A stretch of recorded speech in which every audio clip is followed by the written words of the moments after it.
So, did not have a chance to do the settlement or hunt phase yesterday like I thought I would. Took a little bit too much time uploading and failing at uploading. I gotta fix that video too.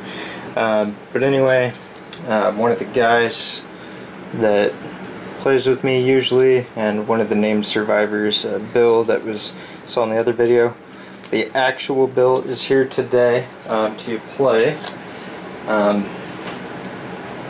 Hi, Internet. There you go. So anyway, we are going to start on the settlement phase, and we're just actually going to use the same characters from the prologue hunt that I did last night. To kind of know where we're going, what resources we have, and all of that. So I'm going to start just kind of reading through the book, kind of showing off things. Bill's actually sleeving a bunch of stuff since I went out and got sleeves that fit. So anyway, without further ado, so after you defeat the white line, you're going to flip the page and go to the settlement stuff. So in the first story settlement phase, players create the settlement they will return to in every subsequent settlement phase until you all die a horrible death. It doesn't say that, but setup. So you place the settlement board in the play area, which is this thing, and we got shown right here. The first thing it does, it says set up the settlement. So what we do is place settlement board in the play area along with the gear grids and survivor record sheets of the survivors that persevered through the first story. These are now the returning survivors. Use a new double-sided settlement record sheet to record information about your settlement. Start by naming your settlement. So that's this thing of paper that Bill has right there. So we are going to start with that. Bill, what do you want to name it? We should call it Lion's Balls. Okay, Lion's Balls. There we go. Super sweet name. Wish I could live in Lion's Balls. That just makes it so much better. Alright, so then the survivors return. So notice below the settlement name that returning survivors gain +1 survival when the settlement is named. So same type of thing, when you name your survivors, they get a survival. When you name your settlement, all of the returning ones gain a survival. But survivors cannot have more survival than the survival limit on the settlement record sheet, which is a really light gray 1 when you first do that. So basically, anyone that doesn't have 1 survival is just going to go back to 1 survival. Which means that I probably should have used more survival in that phase, but whatever, nobody died or got hurt. Of course I cheated, so whatever. It is what it is. So anyway, then returning survivors heal any existing light and heavy injuries by erasing any filled boxes on the record sheets. Permanent injuries are not healed. And then we will add the names of the returning survivors to the population list on the settlement record sheet. So those will become survivors that are settlement, that we use in our settlement and hunts and all of that. That should be on the other side. Yep. And then there's a place for male, female, all of that too. So mark that. So then what we do is we gain endeavors. Endeavors are the creative energy accumulated from experience. Each returning survivor generates 1 endeavor, which is a little star looking, oh, it's right there on the board. Here, I'm just gonna, that number 3 there, that's that asterisk star, that's an endeavor. So each returning one, you gain an endeavor. And obviously, as you can see, step 1 is set up the settlement. So we pull out all the settlement stuff. Step 2 there is to record survivors return, all of that, claim your endeavors. So what I'm going to do, just for ease of memory, we're just going to take these little red lantern, damn it, these little red lantern tokens. I don't know what they're used for, but we're just going to use them to mark our endeavors, so we know that we have 4 endeavors since 4 of our survivors returned. It says they're not recorded since any unspent endeavors are lost, but that way when you spend them during the phase, it's easier just to kind of keep track of it. So then we have a settlement event the first day. So you find the first day settlement event card, place it on the settlement board in the current settlement event area. So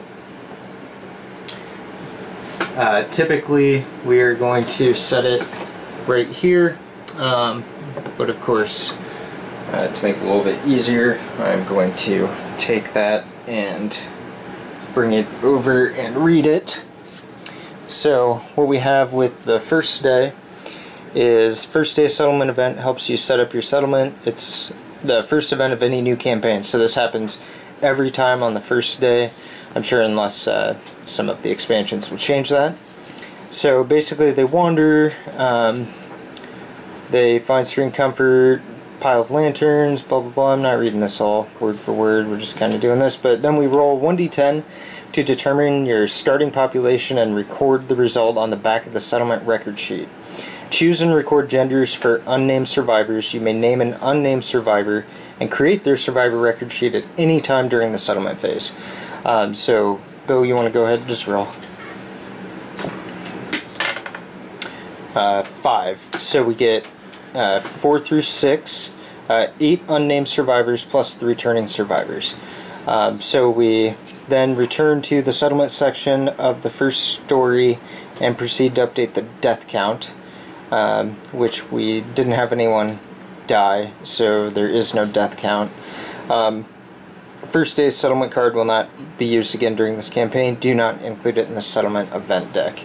So we'll just throw this here for now. But we have 8 people. Did you record that? 12 people. Okay. So you'll choose, go ahead, you're supposed to choose genders. I would just say half and half. You don't have to name them, just 4 M's, 4 F's. Alright. So then we update the death count, which is the skull and crossbones there. Like I said, we didn't have anyone die, so we don't have to worry about that. Then we update the timeline. The extinguishing of a single lantern in the lantern horde happens regularly.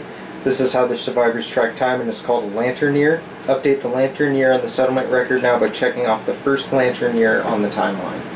Oh, and make sure that all of these have your hunt experience. I think I did, but I don't remember at the end of the night if I marked all those. Yes. Okay. So we update the timeline. After the timeline is updated, trigger any story events listed for that year. In this case, returning survivors, and then the book means trigger the story event now. Returning survivors gives the survivors the language innovation, builds your settlement's innovation deck, and adds the Lantern Horde settlement location. Turn to it and follow its rules, then return here to complete the settlement phase. Alright, so we need to find the event for the returning survivors.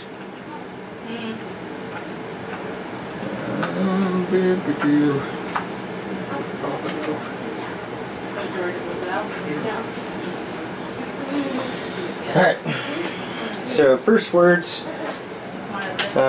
Nominate a survivor to utter the first words. Who do we want to nominate, Bill? Let me use you. Alright, Cody. So the nominated survivor steps forward and gains +1 courage. They lead the other survivors to learn to speak to one another. They discuss their situation, realizing they must hunt to live. Add the white lion to the quarry list on the settlement record sheet. So that allows us to start hunting the white lion. I didn't even feel anything. The settlement. Let's see, language is your first innovation and it will spark the creation of the innovation deck, so we build the innovation deck now. So what we do is we find the language card. So we have the language innovation, see that, okay. Survival limit +1, so our settlement now goes to survival limit 2, which is in the upper left there. All survivors gain the encourage survival action. So now, instead of just dodge, we can also encourage, which is once per round of standing. Spend 1 survival to call out a non-deaf survivor. They stand if knocked down. See detailed rules in the rulebook. And then here, once we have this, we then add language consequences to the innovation deck. So we throw innovations up top there, and then we build the innovation deck with language consequences, which I'm not going to go over all these because I want to kind of keep them just in case we do get it. But it'll say right here, language consequence, and then so inner lantern, drum, ammonia, hovel, paint, ammonia, hovel, paint, and symposium. And if we get any of those, then we'll go over it at that point.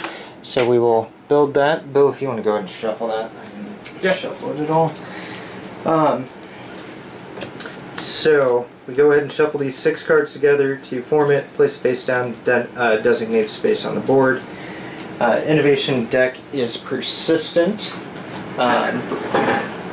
So make sure to preserve the unique combination of cards in your deck between play sessions.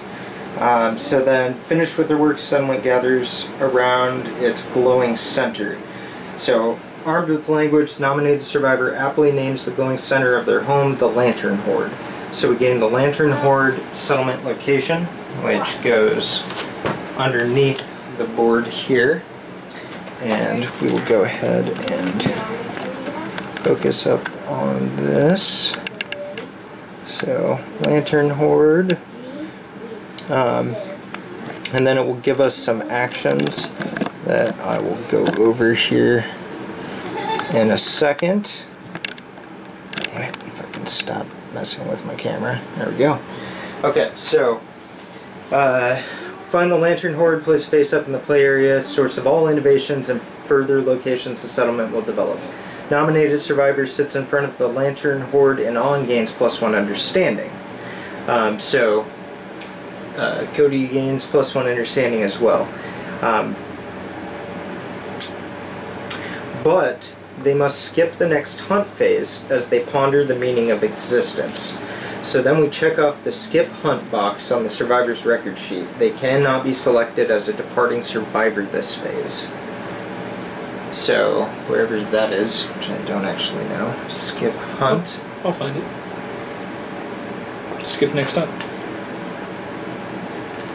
Oh, okay, there we go. Alright, so we will actually have to, if we want to do the 4, we are going to have to create a new survivor. Alright, so then we go back to the trigger story events. First time death count is updated. Triggers milestone story event principal death. We don't have to deal with that yet. So then we develop. During this step, survivors spend their endeavors wherever a star is indicated to build, innovate, craft gear, and join activities. When they start out, they can spend their endeavors at the Lantern Horde to build new settlement locations. When an endeavor is spent, reduce the total number of endeavors by 1. It says here, if you can, spend 3 endeavors to build the Bonesmith, Organ Grinder, Skinnery locations. If there are fewer than 3, choose which ones to build. And then if you have a remaining endeavor, the players choose how to spend it. So then there's all kinds of different things that we can do. Plus we can craft gear. So if you can see down here on the Lantern Horde, you have this top one, which is Innovate. You spend 1 endeavor, 1 bone, 1 organ, 1 hide. And then you, once per settlement phase, you may spend the listed resources to draw 2 innovation cards, keep 1 and return the other to the deck. Or here, we can spend an endeavor to build a Bonesmith, a Skinnery, or an Organ Grinder, or all 3. And then each of these locations, kind of looking at them a little bit, some of them do have build that you can build something off of that as well. So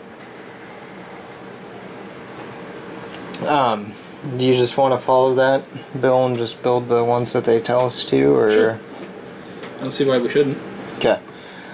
So we'll go ahead and spend one of our endeavors to build the Bonesmith, which has a bunch of different weapons that we can build, and then also has a build thing where we can build a weapon crafter.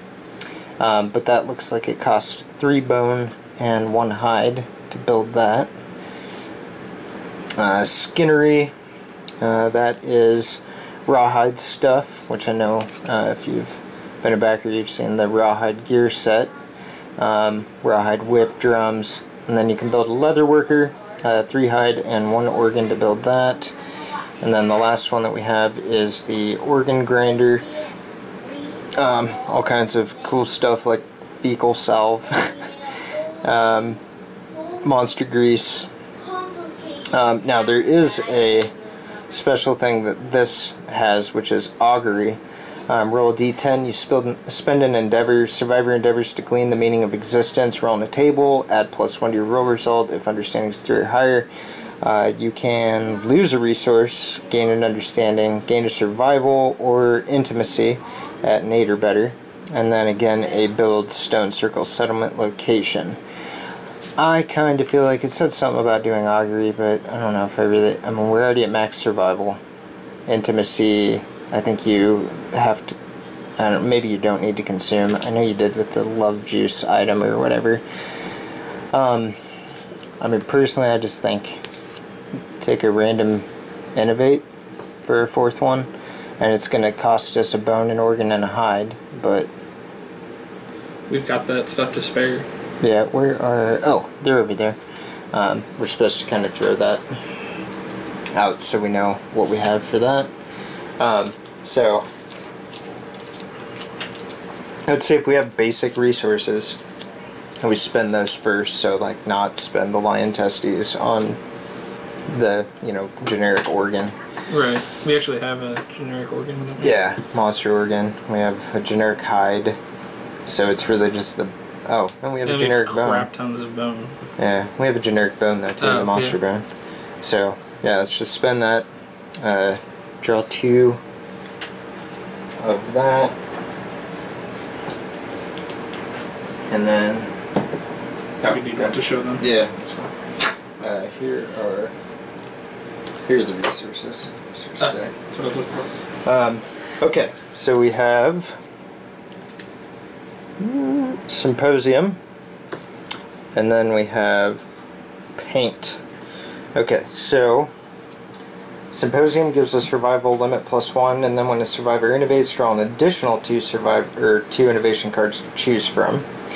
Or we can take Paint, which is settlement survives with creative energy. All survivors gain the dash survival icon, or action. So once per round, spend 1 survival to gain +1 move. Like, not +1 movement, +1 move, activation, action, whatever, and use it immediately. Well, I don't know. Both of those are kind of cool. And I guess the only thing that I would say with that is Symposium would give us a better chance to dive down, you know, and pick up things kind of as we want, but getting the dash, considering how much I was out of position that last game, might not be bad either. Oh shit. So, I don't know. I probably would vote for Symposium, but That works for me. Yeah. The dash is nice if you have the survival, but if you don't have the survival, dash is kind of pointless. yeah, and this gives us more survival limit, and then we can pick that up later once our survival limit's a bit higher. Right. So, Symposium, we'll get that, and then what we do is we add the Symposium consequences to the innovation deck now as well, and we are going to mark on our settlement sheet under innovations that we have Symposium, This helps because you're going to put a lot of this stuff back. If you haven't noticed, I have a pretty decent sized table, and it's hard for me to fit this all here, or you know, when you want to put the game away, obviously, or if you're doing multiple games, it's easy for you to, you know, put one settlement away and then pick up another one. So there's a lot of places on the settlement sheets to write that stuff down. Okay, so now we can make some shit, actually. Weapons. Yeah. Seem like a probably good idea. So basically what we have is bones and organs. So what's the difference between the dagger and the blade?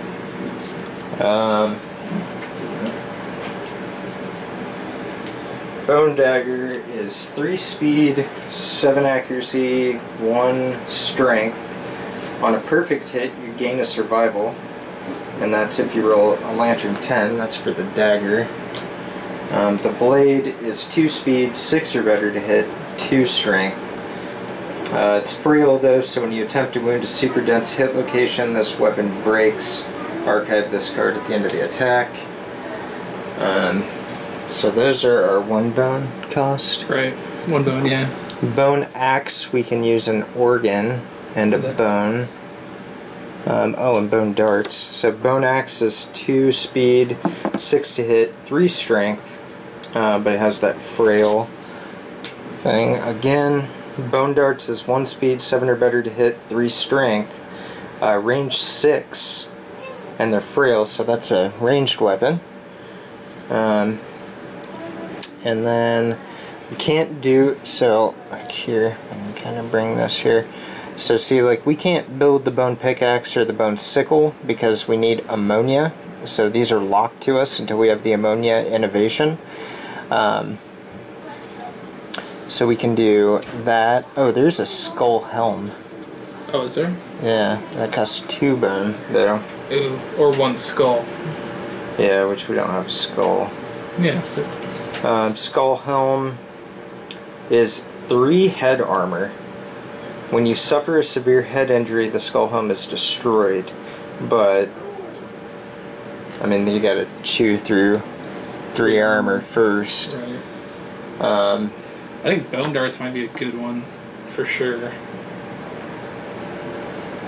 That's range 6, and it's not an expend. It's a continuous weapon. Right, as long as it opposed to the doesn't hit. shard. Right.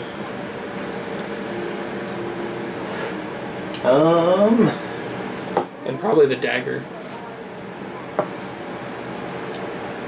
The ability to get perfect hit survival back can make pretty decent. So I think we only need 2 weapons, don't we? No, technically we only need 1, but that's fine. We should probably arm I thought you threw our 2 people. No, I didn't throw 2. I just threw the 1. I thought about throwing 1 again, but then I decided against it. That'll teach me to pay more attention to your videos. So yeah, we'll do. Well, that's fine though. We can do the bone darts and the bone dagger. That bone axe, though. Well, that's what I was thinking, is then do a bone axe as well. So we'll have 3 weapons. One person will just have a basic rock, which is okay.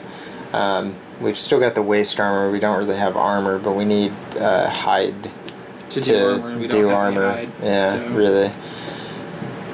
So I think, I mean, that's fine. So if we do that, what we'll do is we'll archive those resources. So we'll take a bone axe, bone darts, and a bone dagger, which will cost us 1, 2, 3 bones and 1 organ. We use the whiskers. Can't get rid of our lion testes. Yeah, no, we have to. I mean, it's the whole name of the village. We have to keep those. So then those will just go back into their respective decks for the basic resources, and the lion resources will go into its deck. I think we use this love juice, though.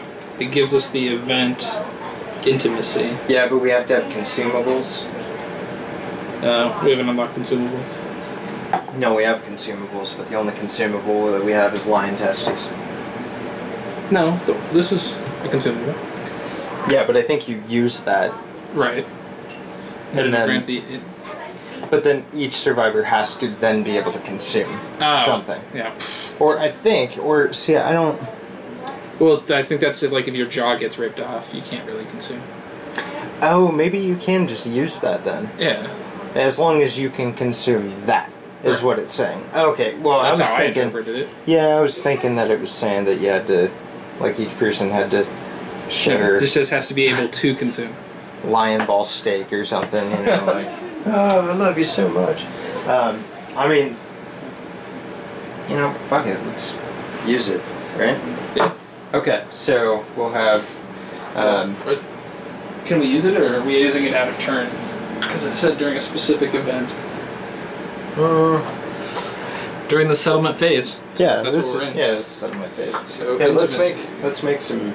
Well, Let's make a baby. I guess we'll have. Oh, we're gonna have to pick, aren't we? Yeah. Well, I'd love to pick you and me, but I don't think it works that way. So Proving your wife right. let's pick this because I don't really want to pick Azrael, the other female in our thing, since that's named after my daughter. It's probably a poor decision on my part, but it is what it is. Okay, so we are going to do this love juice thing. So hopefully there's probably, oh god, there's horrible things. Okay, so Giant wall of text, in case anyone's curious. yeah, so nominate one consenting male and consenting female survivor and roll in the intimacy table below. I will take my own fate into my hands on this one. I don't get a roll? Aww. Not against me and my wife getting it on, no. 6. The new survivor is brought kicking and screaming into the world. The child's eyes are free of the ink that stained the founders' faces. The settlement gains +1 population. Sweet. Alright, so nothing awful. But there's a little tidbit about the first time. Oh yeah, so first time your settlement gives birth to a new survivor, gains 1 population from intimacy. The survivors ponder existence. Principle, new life. So don't forget to apply your chosen new life principle. It will greatly affect the outcome of your campaign. Okay, so now we gotta find principle, new life. Group must decide how to raise their young. Choose one. Without mercy or with affection. I mean, mercy. I kind of feel no mercy at Lions Balls or wherever we're living. I mean, this is of course the child of the woman who ripped off the Lions Balls. So, so yeah, sound good? Sounds good. Okay. So settlement gains new life principle, survival of the fittest. Find and place the card on the settlement board and note it on the settlement record sheet. After adding the card to the settlement, roll 1d10. So go ahead. Bill, you can roll on that one if you want. D10? Yep. 7. 7. Child is raised as a pure warrior, leaving compassion and fear behind. Newborn survivor gains +2 courage, the tough fighting art, and 1 random disorder. Okay. Yeah, do we not know where that card is? No. Is it What are you looking for? Innovations? Maybe. That would make sense. The whatever disorder. Hold disorders because it gains a disorder And a fighting art. and the tough fighting art. Okay. Yeah, There's survival of disorder. the fittest. Okay, so now we're survival limit +1 again. So we need to not forget to. So we're up to 3, 4. 4. Yeah. Okay, so this is going to be needed to record it, or be Yeah, recorded. probably on should this. name the child. I Yeah. rolled for gender, it was a male. Okay, so I don't know, Tom, whatever, doesn't matter. Tom it is. super creative names I have here. With 2 M's to be different. Tom? No, actually with an N. Like, T-O-M-N? Pan? Is it M with an N? Oh, no, I got it. It's with an M-N. With an M-N. It is. That is. Alright, so, +2 courage for that guy. Dang, it's almost to the first box. Record the tough fighting art, and then 1 random disorder. So we'll go. Did you pull those? Yes, they are right there in front of you. Oh, They should probably be shuffled. All right. Do a little bit of shuffling here. Okay, so did we mark the survival limit? Up to 4. Okay, so that was for the survival of the fittest. And then now, when rolling on the Intimacy story event, roll twice and pick the lowest result. Ooh. But then all newborn survivors gain +1 strength. So that would also affect that because he was born under the survival of the fittest. So Tom is going to have survival of the fittest as well. Or the +1 strength. So don't forget to mark that. And then... Ah, son of a bitch. Please tell me it's Berserker. No. Oh, honorable. We were just talking about that before the... Sweet. How does someone with survival of the fittest come out as honorable? Because he believes in being the ultimate victor? I don't know. Man, we should rename him to you. Oh. Ooh. For the greater good, right? Indeed. Whatever. Okay, so tough fighting art. Got that on there. Okay, so what this one means, because we're supposed to record and archive it, rolling on the severe injury table, unless you roll a 1, add +1 to the result. Does not include brain trauma. A result cannot equal or exceed 10, which is good because on those, 1 is your face explodes or your arms explode and like you just immediately die. Fountain of gore. The higher the number it is, the better your chance, or your survivor has a chance of surviving. And okay, so we got that. So we've actually done quite a bit this phase. Alright, let's pull this back. Okay, so now we come back. We did the crafting gear. Oh, we gotta use this since it's gone. Yep. So we still have our lion testes. Yep. So this basic resource is gone. So then we will. We did the craft gear. So let's see. Get the gear you crafted from the box. If you plan to continue, choose a monster from the quarry list on the settlement record sheet and decide which survivors will set off to hunt it. After the first story, only the white lion is available. More monsters will be added to the quarry list through story events. Any eligible surviving or returning survivors may become departing survivors, or players may pull a new survivor from the settlement's population. Do this, get a new survivor, blah blah blah, place any gear your settlement has acquired. And then in the gear grids, update each survivor's armor points at each location, award any bonuses from gear and innovations that affect departing survivors. Then we record and archive all the unspent resources, unworn gear on the record sheet, then archive those cards. And I was reading a little bit on this, so the main reason is that if you're told to get a resource that is not in the deck, you don't get it. So, you know, since we didn't spend these lions testes, if we were to have that same thing happen again where we would be able to gain that, we wouldn't get it if we didn't archive it.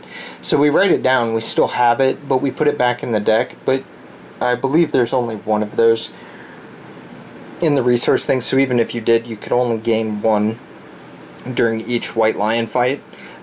So just so you know, that's why you need to record those and move those in. And then the end of the beginning, clean up the play area. Play session is over. Be sure to record settlement's gear. Players have completed the first story and are now ready to begin the campaign. Next, read about campaign play and core game concepts. So I'm not going to go too much into that in terms of the going through all the core game stuff and whatnot. You guys can kind of read through that. We will go into the hunt phase next. What I'm going to do is I'm going to go ahead and kind of shut this off. We'll clean it up, kind of put stuff out where we need to, and then kind of start at setting up the hunt phase so you don't have to watch us tear all this down. So we'll be right back. Thanks.